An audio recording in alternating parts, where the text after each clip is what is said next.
일반 거보다 이렇게 했을 때 맛이 더 안 좋아. 안 좋아도 사실 낼 수 있는 거 아니에요? 낼 수는 있죠. 근데 말씀하신 거는 이제 우리가 소위 말하는 교과서에 나옵니다. 퇴보 발명이라고 합니다. 퇴보 발명. 뒤로 가는 발명.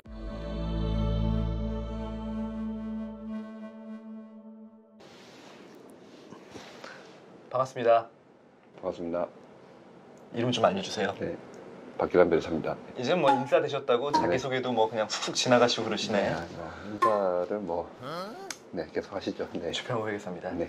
자, 오늘 주제는 어떤 건가요? 오늘은 이제 요즘 또 이제 코로나 이런 것 때문에 배달업이라든지 음식 관련된 창업들이 굉장히 많이 늘어나고 있잖아요. 그렇죠. 공유 주방도 확대되고 배달 규모가 뭐 매년 최고치를 경신하고 있으니까 네네네. 배달 전문 음식업을 생각하는 창업 준비생들이 많으실 거예요. 결국에 이 중심에 있는 이 음식에 관한 제조 방법이라든지 네. 뭐 새로운 메뉴를 개발했다든지 뭐 이런 게 어떻게 보면 핵심인데 네. 그거에 대해서 특허로 보호할 수 있는 방법이라든지는 문의가 굉장히 많아가지고요. 오늘은 음식 특허에 대해서 이게 어떤 것이고 어떻게 등록받아야 되고 장단점이 무엇인지 그렇게 종합적으로 한번 살펴보겠습니다. 음식과 관련된 그 특허 얘기를 하니까 생각이 나는 게 저도 뭐 디저트 카페? 거의 디저트 네네네. 카페를 이제 갔는데 뭐 거기를 이제 소개시켜주는 그냥 아는 지인분이 와 여기 정말 맛집이다. 들어오면서부터 딱 설명을 하시면서 보시는 게 저기 봐라 여기 특허도 있다. 여기 특허가 있을 정도로 여기는 엄청 셰프가 이 디저트에 목숨 걸고 하는 사람이어서 장인 정신이 있어서 진짜 맛있다. 네네네. 그래서 근데 확실하게 그런 얘기를 듣고 안 듣고에 대해서 그 가게에 대한 제가 갖는 이미지나 브랜딩이나 그 느낌, 심미적인 부분이 많이 작용을 하는 것 같아요. 그렇죠. 그게 아무래도 또 맛은 사실 주관적인 거긴 하지만 네. 그런 요소들이 뭔가 이렇게 이 집이 좀 신경을 썼구나. 우리가 가게에 들어가서 뭐 특허뿐만 아니라 인테리어나 여러 가지 이런 분위기들로 봤을 때 그것 때문에 또 영향을 많이 받는 경우가 있지 않습니까? 그런 요소로서 음식 특허가 실제로 많이 이제 활용이 되기도 하고 그런 마케팅 용도로서 그런 어떤 심리적 용도로서 많이 활용이 됩니다. 근데 이제 많이 궁금해 하시는 게 이걸 특허로 내면 도대체 어디서부터 어디까지 보호가 되는 거냐, 이거 아무도 못 만드는 거냐, 굉장히 궁금하지 않습니까 사실? 저는 네네. 솔직한 감정으로는 네네. 그렇게 물어보는 사람이 있어요? 있죠. 예를 들면 그 이제 자기가 개발한 사람은 지금 회계사님 같은 경우에는 뭐 음식도 안 하시겠지만 그렇죠. 이거를 집안일 안 합니다. 개발자의 입장이 아니다 보니까 그럼 내가 이런 방법으로 만들었는데 이거 누가 따라하면 어떡하지? 이거 유출되면 어떡하지? 이런 굉장한 불안감이 있잖아요. 네. 근데 특허를 내면 특허를 낸 다음에 일정 기간은 권리보호를 받는 거잖아요. 그렇죠. 20년이죠. 20년. 네네. 근데 그냥 제가 느꼈던 과거의 사례를 비춰봤을 때 그냥 브랜딩 목적 아니에요? 그런 경우도 많이 있습니다. 그런 경우도 많이 있고, 그리고 이제 실제로 특허로서 보호받을 수 있는 이제 어떤 한계가 좀 명확하고, 그 다음에 오히려 특허를 안 받고 이제 그냥 노하우로 숨기는 경우가 좋은 경우가 있고, 경우에 따라서 좀 다른 것이죠. 네. 예를 들어 그러니까 제가 이제 듣기로는 뭐 전 잘 모르지만 그 조리하는 과정이나 거기 넣는 뭐 재료의 배합 비율 뭐 이런 것들 있잖아요. 사실 맞습니다. 순서. 네. 네네네. 그러면은 순서를 바꾼다거나 배합 네. 비율을 조금만 바꾸거나 네네. 그러면은 거의 유사한 일반인들은 느끼지 못하는 아웃풋의 퀄리티 차이가 없음에도 불구하고 특허는 충분히 비교할 수 있는 거 아니에요? 그래서 그 부분을 좀 자세히 제가 설명을 드리려고 그 네. 부분은 이제 경우에 따라 다릅니다. 한번 특허와 관련해서 궁금한 이 일반인의 마음을 좀 이렇게 그렇죠. 속 시원하게 뚫어주십시오. 크게 보면 이제 두 가지가 있을 수 있습니다. 이제 네. 첫 번째가 이제 우리가 음식의 핵심은 또 이 소스에 있지 않습니까? 이게 소스 안에 뭔가요? 네.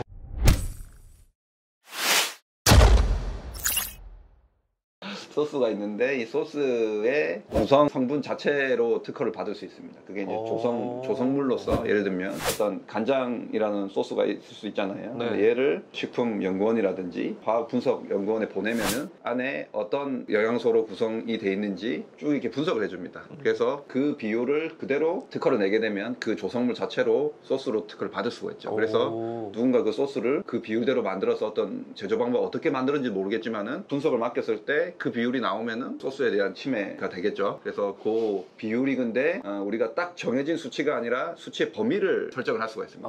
수치 범위를 설정할 수가 있어서 그 범위 내에 들어오게끔이 되면은 이제 침해가 이루어지는 거죠. 근데 네네네. 제가 약간 웃었던 이유는 네네네. 그 소스를 네네. 베껴서 여기다 넣었으면 그 네네. 소스는 복합적인 요리의 일부를 차지하는데 그 그렇죠. 일부가 이 소스 때문에 이게 베낀 거다 안 베낀 거다에 대한 판단이 쓸 수 있는 수준인 거예요? 그렇죠. 그래서 그래서 그게 만약에 완전히 모르는 제3자에 의한 침해는 잘 안 일어나겠죠. 근데 예를 들면 내부 직원이 그거를 가져가가지고 음식점을 팔았어요. 네. 그러면 이게 뭔가 이걸 가져갔다는 어떤 심리적인 의심은 있을 수 있는데 네. 이게 확신이 없지 않습니까? 그렇죠. 이제 그런 경우에는 어떻게든 그거를 이제 네. 입수를 해서 수수를. 그런 방법으로 입증을 이제 할 수가 있습니다. 아, 예를 이렇게 들면. 의뢰를 해서 분석 결과를 가지고 뭐 그렇죠. 이거 내가 특허 낸 건데 네네. 똑같다. 이 네, 성분 뭐 결과 그렇게 보니까 할 수 있죠. 그렇게 하는 사람 있어요? 있죠.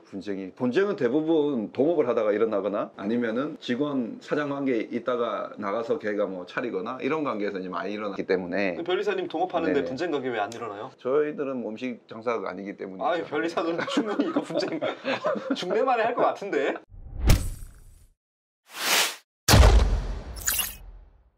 긴 말은 생략하겠습니다. 자, 그래서 네, 그렇게 어쨌든 아. 뭐 소스에 대한 게 있을 수 있고요. 그다음 네네. 두 번째는 제법입니다. 이게 말 그대로 레시피죠. 우리가 어떤 뭐 햄버거 제조 방법, 볶음밥 제조 방법. 이 방법은 스텝으로 이루어져 있습니다. 예를 들면 뭐 재료를 준비하는 단계, 뭐 재료를 손질하는 단계 네. 이렇게 이제 순서가 돼 있죠. 그래서 이 방법은 아까 백 여사님 말씀하신 것처럼 조리에 들어가면 뭐 가열하는 단계에 들어가면은 뭐 특정 온도와 특정 시간에 이제 제조를 했을 때 나오는 결과물에 대해서 이제 보호를 하게 되는 거죠. 근데 이제 이 제법 같은 경우에는 이제 장단점이 있는 게 사실 단점이 크죠. 단점은 순서대로 제조하는 것을 입증을 해야만이 이제 특허 침해가 발생됩니다. 그러면은 어렵겠네요. 가게에서 만드는 가게에 이렇게 들어가가지고 뭐 카메라 설치하거나 뭐 해서 아 얘가 재료를 세척하고 있구나 이렇게 예를 들면 이런 식으로 입증을 해야 됩니다. 그래서 사실은 좀 이게 레시피 발명이 굉장히 비켜나기가 쉽다 이렇게 볼 수가 있는데 근데 아까 제가 말씀드린 이렇게 가서 뭐 세척 단계를 본다 이런 뭐 극단적으로 말씀드렸는데 사실은 이렇게 당연히 있어야 되는 단계는 굳이 입증을 하지 않아도 됩니다. 예를 들면 우리 단계에서 핵심은 가열 단계에 있는데 네네. 가열이 뭐 몇 분에서 몇 분 동안 그 다음에 몇 도에서 몇 도 온도 내로 전체에 있어서 핵심적인 특징이다 그러면은 그 부분을 입증을 해야 되는 게 이제 가장 큰 특허 침해 입증에서의 어떤 키가 되고 이거는 다시 말하면 특허 등록을 할 때도 심사관이 이제 이 발명이 효과가 있는지 없는지 맛이 더 좋아지는지 안 좋아지는지 판단해야 되잖아요. 그럴 때도 그 특정 단계가 어떤 특정 온도, 특정 시간에서를 벗어나게 되면은 그 맛이 확 떨어지게 된다라는 걸 입증해야 특허 등록을 해줍니다. 그러니까 그것을 실험 자료로서 특허 문서에 첨부를 해서 심사관을 설득시켜야만이 이제 특허 등록을 받는 거죠. 제가 자꾸 이제 네네. 웃음을 죄송합니다. 제 말 안 되는데 약간 네네. 상황이 그려져서요. 예를 네네. 들어 이 제조 방법에 대한 특허를 받으려고 네네. 심사관이라고 하시나요? 뭐 심사관께서 이걸 심사하실 때 이걸 맛을 보신다는 거잖아요. 결과물. 아니 맛을 볼 수가 없죠. 아, 그래요? 그 과정은 보는 거예요. 과정 그 서면을 자료로 네. 보는 겁니다. 아, 자료로. 서면으로. 서면을 보는 나 겁니다. 갑자기 거기 가가지고 아니 그럴 수도 없죠. 심사위원처럼 말을 본다는 줄 알았어요. 그래서 약간 일반적인 거랑 이거를 비교해서 차이점이 있다는 걸 그렇죠. 어떻게 문서만 보고 알 수가 없잖아요. 저는 그렇죠. 그래서 당연히 아. 이거 직접 가서 맛을 보시나 그렇죠. 그분이? 직접 가서 맛을 보는 건 아니고요. 그다음에 서면에는 그러면 실험을 어떻게 할 거냐 궁금할 수가 있잖아요. 그쵸. 이 맛이라는 게 굉장히 주관적이고 아까 우리가 소스의 성분 분석은 이렇게 기계를 넣으면 나오는데 그것을 맛을 뭐 높다 낮다 기계가 나오는 게 아니지 않습니까? 그래서 이때 하는 검사가 관능 검사라는 그 검사가 있습니다. 관능적이다? 그 관능? 그 어쨌든 인간의 오감으로 아, 네. 인한 그 어떤 우리가 수치화할 알겠습니다. 수 없는 그런 이상한 생각하지 마시고요.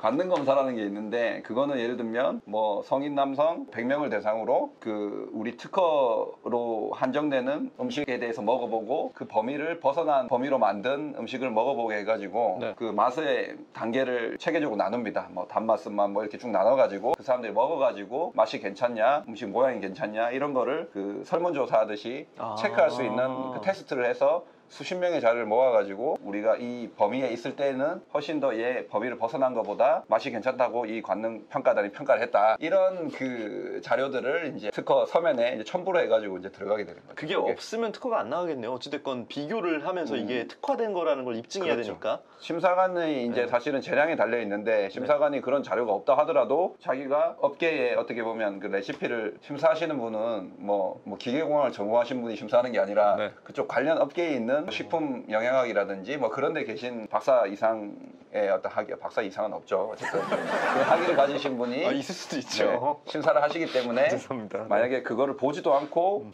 이렇게 하면은 이렇게 되겠네. 예를 들면 효과가 맛이 아니라 어떤 성상일 수가 있습니다. 이렇게 모양이 흐트러지지 않게 하는 게 특징일 수도 있습니다. 그러면은 그 심사관이 그 내용만 보고 테스트를 안 해봤지만 이거는 이렇게 될 것 같네 하면은 특허 줄 수도 있습니다. 근데 이제 그런 자료로서 그 출원인이 주장하는 효과가 뒷받침되지 않는다 그런다면은 그런 자료가 없으면 안 주기도 하고 그 다음에 그런 자료를 추가로 요청을 할 수도 있고 그거는 이제 심사관이 자기가 그 서면을 보고 그 출원인이 주장하는 효과가 실제로 입증되냐 안 되냐를 심사관을 이제 설득해야 되는 문제인 것이죠. 그래서 그런 관능 검사에 철저하게 이렇게 항목들도 되고 제대로 된 그 테스트 방법으로 됐으면은 이제 신뢰를 하겠지만 실험 설계가 잘못될 수도 있잖아요. 그런 경우에는 타당성을 입증을 못 해가지고 특허가 이제 거절되기도 합니다. 근데 등록 가능성을 높이려면 관능 검사가 들어가는 게 좀 맞긴 할 것 같은데요. 맞습니다. 실무적으로는. 그런 걸 해야 됩니다. 그래서 이제 음식 특허를 의뢰를 하러 오실 때 그냥 자기의 방법만 이렇게 쭉 설명해 주십니다. 그러면은 저희가 특허 되기가 어렵다고 말씀드리죠. 그래서 사실은 특허를 미리 염두를 하고 있다면은 어떻게든 그런 유사한 테스트들을 해가지고 그런 자료를 가지고 오셔야만이 저희가 그거를 정리를 해서 특허적으로 등록받을 수 있게 서류를 넣는 거지. 저희가 그렇게 가져오시면 저희가 관능 검사를 대신 실시를 해드릴 수는 없거든요. 돈 더 받고 해주시면 되잖아요. 뭐 그러긴 하는데 대부분 그런 뭐 여력은 뭐 이제 없으시기 때문에 이제 할 수 있다면은 뭐 본인들이 자기 지인들이라든지 오는 손님들이 있지 않습니까? 해서 그렇죠. 이제 그런 테스트를 해서 제출을 하면 좀 더 등록 가능성이 높아지겠죠. 제가 이런 상상을 하면 안 되는데 갑자기 궁금한 게 생각나서 예를 들어 어찌됐건 기존의 거와 제조 방법의 차이로 인해 다른 결과를 내는 걸 그 과정에 대해서 그렇게 특허를 등록하는 게 목적인데 일반적 레시피를 했고 난 단순하게 특허 등록이 목적인 거예요. 특허 등록을 하는 건데 일반 거보다 이렇게 했을 때 맛이 더 안 좋아. 안 좋아도 사실 낼 수 있는 거 아니에요. 낼 수는 있죠. 차이가 나기 때문에 그냥 단순하게. 근데 이제 거기에서 특허에서 등록 요건 중에 진보성이라는 판단 기준이 있는데 진보성은 기술적으로 더 진전이 돼서 또 이질적인 효과, 더 좋은 효과가 있어야 됩니다. 근데 말씀하신 거는 이제 우리가 소위 말하는 교과서에 나옵니다. 퇴보 발명이라고 합니다. 퇴보 발명. 뒤로 가는 발명. 나오는 뒤로 가는 발명은 이제 진보성의 위반이다. 그거는 이제 음식에서만 뿐만 아니라 여러 가지 그냥 우리 장치에서도 마찬가지입니다. 장치를 굉장히 복잡하고 막 좋은 거 더 다르고 만들었는데 성능이 안 좋아.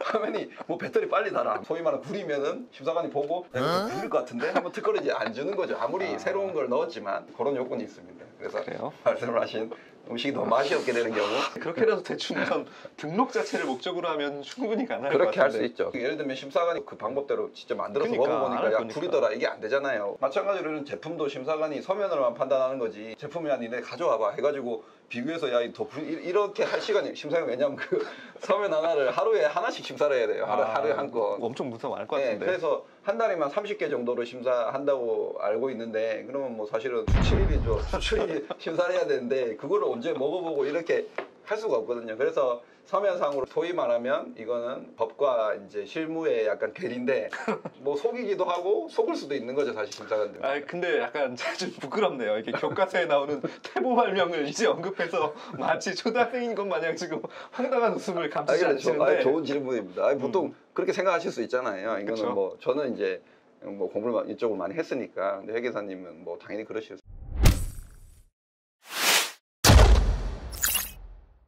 어쨌든 그래서 그렇게 하면 이제 특허가 등록이 되는 거고요. 근데 이제 이 음식 특허의 결국에 단점이라고 한다면은 특허라는 거는 이제 다 내용이 공개가 되지 않습니까? 그래서 등록이 되면 공개가 됩니다. 그럼 등록이 된 내용으로 내가 20년 동안 그 레시피에 대해서 보호를 받을 수는 있죠. 근데 반대로 그게 공개가 돼요. 공개가 되면은 그것을 변형해서 우리 발명의 범위를 벗어나는 거에 대해서는 내가 권리 조정을 못 하게 됩니다. 그러면은 변형을 할 수 있는 빌미를 제공을 한다는 거죠. 특히 우리 일반적인 이런 장치나 이런 기술에 비해서 레시피 같은 경우에는 상한 하한에서의 어떤 그 이질적인 효과가 있으면 등록을 준다 그랬는데 실제로 음식 특허에서는 이 상한 하한의 엄청난 이질적인 효과는 사실은 그렇게 크지는 않습니다. 이게 이 범위가 굉장히 조금만 뭐 0. 몇몇만 더 이렇게 내려간다 하더라도 사실 비슷할 수가 있거든요. 그러면은 그거를 벗어날 수 있게 하는 이제 빌미만 주게 되고 나는 권리 행사를 못 하게 되고 힌트만 줘서 이제 유사 레시피들이 이렇게 많이 나오게 되는 뭐 그런 안 좋은 결과를 가져올 수도 있죠. 본인 입장에서는. 근데 이제 그게 이제 사회 전체적으로 보면은 이런 발명을 공개해가지고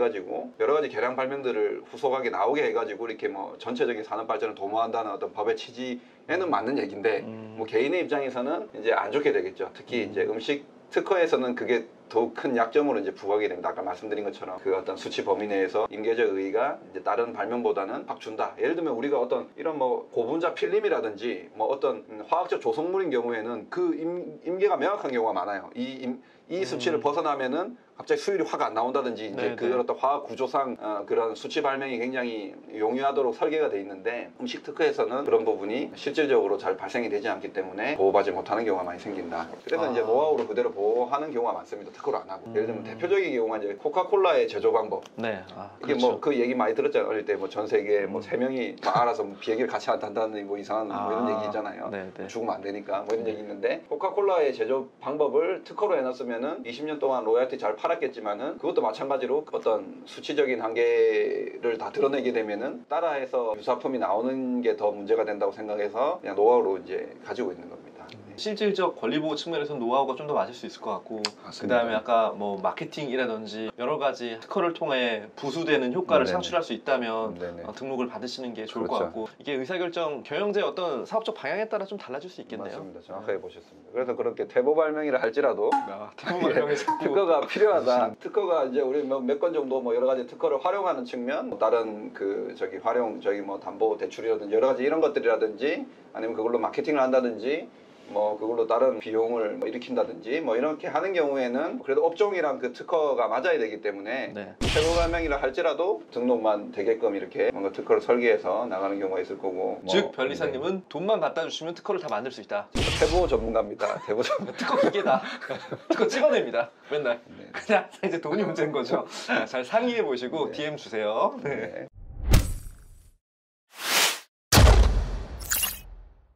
레시피, 특허와 관련된 네. 여기 창업, 요식업에 있어서 많이 관심을 사실 가지시는 분야예요. 이것도. 맞습니다.